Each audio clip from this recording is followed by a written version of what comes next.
বলেন তো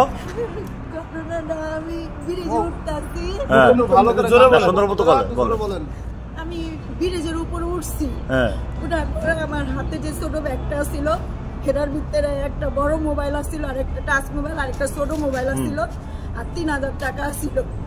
তারপর আমি হাঁটতে আসি মতন পিছন তো দৌড়ে আইসে মতন আমি দেখছি এত বড় একটা চাকুটা একটা তেনাদা পেঁচাই না তোর লাগে কি আছে শোনা দেন না বাইকার, আর ওই ব্যাগটা হাতে বাজাই না আসলে টান দিছে, আমি দিয়া দিছি আমাকে আমার লাগে আর কিছু নাইকা একজনই। গায়ে কি ছিল, কি রঙের পোশাক ছিল? কালো পোশাক ছিল, ফর্সা পোলাটা ফর্সা কালো পোশাক না? আপনি দেখলে চিনবেন? চাকুটা বেকার তখন আমি তার কানে দিয়ে কেমন ভাই আমার লাগে শোনা দেন আর কিছু না। এটা আছে আপনার বাসা কই? আমি থাকি ফারুক ভাইয়ের বিল্ডিং এ, চেয়ারম্যানের ভাই। চেয়ারম্যানের ভাই ফারুক যে হ্যাঁ বিল্ডিং এ থাকেন? কয়তলায় থাকেন? আমি 3 তলায় থাকি। 3 তলায় থাকেন? হ্যাঁ। আপনি কই গেছিলেন এত রাতে? আমি এত রাতে যাইনি, আমি গেছি আজকে 3 দিন ফেনীতে। হ্যাঁ ফেনী গেছে 3 দিন। ফেনী। হ্যাঁ আমি সন্ধ্যায় ম্যানেজার কইছি আইলে একটু দেরি হইলে ফোন দিলে খুলবেন, তাই কি সবার সামনে একটু ঘুরে রাখবো। আমি আচ্ছা, আমার ভিতরে সাহস, আমি লাইলাম পড়তে পড়তে ব্রিজটা উঠছি, যখন নিকুজে পায়ের শব্দ পাইছি তখন আমি বুঝা গেছি যে কে মনে আইতা আছে, ঠিক আছে। তারপর আমি সাহস করে লোরের মাথায় বলছিলাম, কিন্তু চাকু দেখে আমি ডরে তাড়াতাড়ি দিচ্ছি ভাই জানি আমার তার কিছু নাই। আচ্ছা ভাইজান, আপনি কি বলতে চাইছিলেন? গায়ের রং কি কি আছে বিষয়? কারকে দেখছেন আপনি? কালো প্যান্ট, কালো গেঞ্জি, হ্যাঁ, উঁচা লম্বা করে। ওসা লম্বা একাই। ভাইজান, আপনার এখানে কতক্ষণ যাবত? ভাইজানে মাত্র আমি রানিং এ আসলাম, যখন মসজিদে গেলাম এখানে আমার ডাক দিয়ে করতেছে মোবাইলটা চিন্তাই করতেছে। প্রথম পাশে তাকালাম, একবার আপনি মোটরসাইকেল টান মেরে যান, আমি এদিক দিয়ে আইতেছি আর মোটরসাইকেল নিয়ে ঘুরলাম, এই রাউন্ডটা করতে আর দেখিনি, খেয়াল করিনি কোন দিক দিয়ে নামছে। আবার দেখছে, আবার রিক্সা উঠেছে, মহিলা আবার মনে হয় ভয়ে যাই হোক আবার এই যে রাস্তার ওই পারে এই পার হওয়ার যে ব্রিজটা, এই ফ্লাইওভারের মধ্যে এই ঘটনাটা না? ভাইজান কি কালো করে লম্বা উঠছে ছেলেটা, হ্যাঁ, প্যান্ট শার্ট পরা আছে, একটা পোকাপোকি গেঞ্জি গাদ আছে। আরো একবার আমার গাড়িতে চড়তে ধরছিল, আমি কইছি গাড়ি চালাতে। আপনি চিনেন ওনাকে? দেখলে চিনবেন?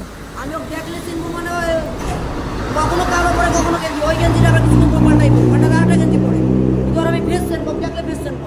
দেখলে ফেস চিনবেন তো? দেখলে ফেস চিনবো আমি, দেখলে চিনবো।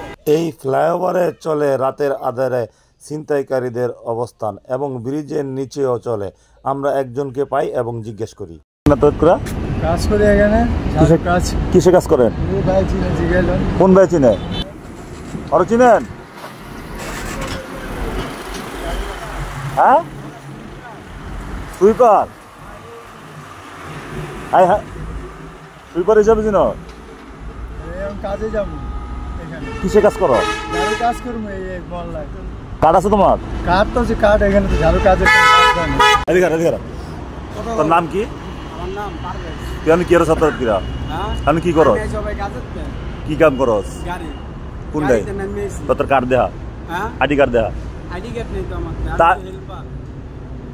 হেল্পার? তো হেল্পার কাগজ দিয়া থাকে না, কার্ড থাকে না? আমি হেল্পার নতুন, আমি হ্যাঁ নতুন। আজকে এক সপ্তাহে ধরে আমি কাজে গেছি। এখানে হেদিক কই দিতে লইছিলি? আরে ওনার এই করতে জানেন, ওনার কি লেখো যাও? ওনার কি লেখো যাও? কি দরকার? কি কথা এনে ক? এনে ক সমস্যা কি ক? কি কথা? হ্যাঁ, পরে সে আমাদেরকে বলে নাজমুল নামের এই ছেলেটি এই কাজটি করেছে। পরে আমরা ওই মহিলা এবং তার হাজবেন্ডকে নিয়ে নাজমুলের বাসায় যাই। পরে ওখানে যে তার বউ এবং তার শাশুড়ি এবং তার শ্বশুরকে পাই। বিস্তারিত শুনুন তাদের মুখ থেকে। এই নাজমুলের বউ কি আপনার মেয়ে হয়? আমার মেয়ে। আপনার মেয়ে? আপনার মেয়ের কি বলে? হ্যাঁ, আমি বিয়া দেই না, মেয়ে এত বড় চুরি দেয় লয়ে গেছে। ও মেলে তেনে আপনার মেয়ের ভয়ভীতি দেখায় সে বিয়ে করছে? হ্যাঁ, আমি বিয়া দেই নাই। আপনি বিয়ে দেন নাই? এখন কি বলে? অনেক কইতাছে, অনেক মনে করেন আমি সারাসারি করতে গেলে মানে সারাসারি করতে দেয় না, সারাসারি করে বেশি খারাপ হয়। বেশি খারাপ হইব? হুমকি দেয়? অনেক খারাপ হয়েছে। ছুরি দেখায়? আমরা বাচ্চা বা ছুরি লাগাই দিছি, আমরা বাচ্চার বাহারে ছুরি লাগাই দিছি। বাচ্চার বাপের বাচ্চার বাহিরে চুরি লাগাই দিছে হ্যাঁ।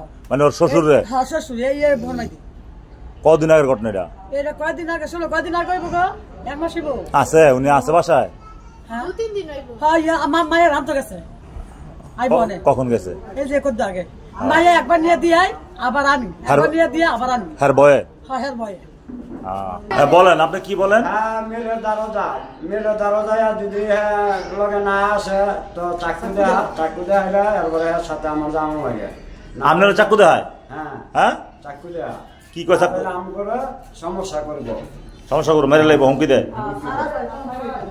সারাসারি করলে মেরে লাগবো হুমকি দেয় শান্তিতে থাকতে দিবে না শান্তি থাকতে দিব না হ্যাঁ কেন হয় কি কিসের বলে এরকম করে আল্লাহ জানে আরে শেল্টার দেয় কাটা এলাকায় এলাকার গণী ব্যক্তিরও ছেলে না দিলে এরকম করবো কি আর লাগিয়া কার কার বলে করে জানেন এরকম কিছু কার বলে করে কেমন করবো আর যে কোনো একটা বলে করে দিলে হ্যাঁ পারছে না বলে তো এরকম আল্লাহ করবে না হ্যাঁ ভালো হয়ে চলবে না আপনার জানা মতো সে কার কার সাথে চলে এরকম বারেকটা লোকে চলে আর পরে আশেপাশের মানুষের লোকে চলাফেরা করে এরকম চলে এটা আপনার মেয়ে না নাজমুল কি যে কালকে রাস্তার মধ্যে যে ছিনতাই করলো তা এ পর্যন্ত কি বাসায় আসে নাই নাজমুলের সাথে কি আপনার সম্পর্ক ভালো না সম্পর্ক সে আপনার মা বললো কিছুক্ষণ আগে সে নাকি আপনাকে জোরপূর্বক ভাবে বিয়ে করছে জোর করে কিভাবে করলো বলেন তো একটু ঘটনাটা চাকু দেখায় ভয়ভীতি দেখায় না এখন কি সে আসে না এখানে আসে না কদিন ধরে আসে না 3 দিন ধরে আসে না 3 দিন হ্যাঁ তা আপনার মা বললো কিছুক্ষণ আগে যে আপনাকে নাকি সারাসারির ব্যবস্থা করতে চাইতেছে তো এই ব্যাপারে আপনি কি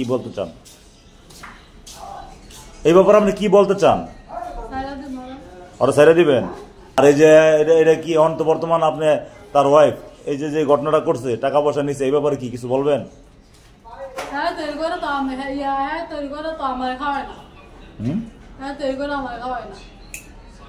খাওয়ায় না আমি অনেক কাম করি আমার দাম খাই নাজমুল নামের ছেলেটা ডাকাতি করে মানুষের অনেক জানমালের ক্ষতি হয় তো এই ব্যাপারে কি আপনারা কি এলাকাবাসী কোনো পদক্ষেপ নেন না এলাকাবাসী তো কতদিন পরে দুইটা বাইন্দা ভিড়ায় উত্তর লাইন ভিড়াইলে কি 2 দিন পরে এই যেরকম এরকম হয়ে যাবে আবার এই কাজই করে আর 4-5 জন তাদের নাম জানেন না এদের নাম হাই কইতে পারবো কইতে পারবো সে কি এখন এলাকা আসে না নাজমুল এলাকায় তো আমরা দেখি না 2 দিন ধরে দেখি না সেদিন গাড়াইতে পাইছিলাম আর কি সব কাজকর্ম করে দেখতে পরে আমি ওখানকার যারা আছে তাদের সবাইকে বলি মহিলার টাকা পয়সা দিয়ে দিলে কোনো ঝামেলা নাই নাজমুল হচ্ছে দক্ষিণ সেনপাড়ার সুহেলের বারাটিয়া সুহেলকে বলি যে আপনি ওকে বলেন জিনিসগুলো দিয়ে দিতে, না হলে মহিলা কিন্তু মামলা করবে। পরে নাজমুল আমাকে ফোন দেয়, ব্রিজের নিচে আসতে বলে। পরে আমি ওখানে যাই, নাজমুলকে বুঝিয়ে বলি যে ভাই তুমি ওনার জিনিসগুলো দিয়ে দাও, তোমার সাথে আমাদের কোনো শত্রুতা নাই। পরে নাজমুল বলে ঠিক আছে ভাইজান, আমি জিনিসপত্র যা নিছি সব দিয়ে দিব। তুমি কালকে মহিলার থেকে মোবাইল টাকা পয়সা ছিনতাই করে নিয়ে আসলা, ভয়ভীতি দেখায়া, এগুলো কইগুলো ফেরত দাও ভাই। এগুলি আমরা নিয়ে খালপার লিটন নামে এক বড় ভাই আছে আমাদের ব্যবসায়ী, ওর কাছে নিয়ে দিচ্ছি 4,500 টাকা। ওর কাছে দিচ্ছি, ওর কাছে টাকা নিয়ে মোবাইলে বইরা ওর সাথেই ওর মোবাইলেই আমরা জুয়া খেলে টাকাটা হাইরা ফেলছি। এই কি মোবাইল জুয়া খেলা কেসিনো মোবাইলে খেলে হাইরা ফেলছি। আর বাসা কই? এর বাসা খালপিয়া বিসিক বালুমাঠের খালপাড়ে। বিসিক বালুমাঠ খালপার মানে কাশপুরের ভিতরেই। ওই কি এলাকার স্থানীয়? এলাকার স্থানীয়। নাম কি বললা? এর নাম লিটন। লিটন লিটন লিটন। সে কি করে তোমাদের ওইখানে? কি থাকতে দেয়, খাইতে দেয় এরকম? মানে ও এখানে বয়া এই ব্যবসা করে, খাইতেও দেয় আবার জাগাও দেয়। মানে এরকম মোবাইল ছিনতাইকারী যারা আছে তারা তাদেরকে সে পালে বিশেষত নাকি? পালে বিভিন্ন মানুষের মোবাইল ছিনতাই করে না তার কাছে দেয়। এই হলো ঘটনা। এখন মোবাইল ওর কাছে আছে জমা, তাহলে ওর ফোন দাও, ফোন দা বলো মোবাইল টাকা পয়সা আছে ভাই, আমি তো নাটক হয়েছি, আমার মোবাইল টাকা পয়সা গুলো দিয়ে দেন। এখন এর কাছে ফোন দিছি ভাই, এর কাছে ফোন দেওয়ার পরে বলতেছে তোমার এখানে আসার দরকার নাই, তুমি আগে বিকাশে টাকা পাঠাও, তাহলে তুমি মোবাইল পাইবা, নাহলে পাইতাম। এই কথা বলতেছে? এই কথা বলতাছে। হ্যাঁ? আমি আপনার তো মাপ চাই। আমার কিছু দেওয়ার দরকার নাই, আমি আল্লাহর রাস্তায় আপনার তো মাপ চাই। আমার কিছু দেওয়ার দরকার নাই। মহিলার যে জিনিসটা এটা মহিলার সুন্দর মতো মহিলারা তো দিয়ে দিবা। ঠিক আছে ভাই, শেষ। আমি আপনার কথা রাখছি। আমরা তাকে বলি, সে বলে যে ভাই কইতে দিমু, যার কাছে দিছি তার কাছ থেকে আইনা দিতে হবে। পরে আমরা তাকে একদিন সময় দেই এবং আমরা চলে আসি। এখন মোবাইল টাকা পয়সা তো ওনাকে ফেরত দিচ্ছেই না, বরং ওনার বাসায় অন্য অন্য ছেলে পোলাপাইন আসে এবং ওনাকে হুমকি দামকি দিচ্ছে বলে জানান এই মহিলাটি।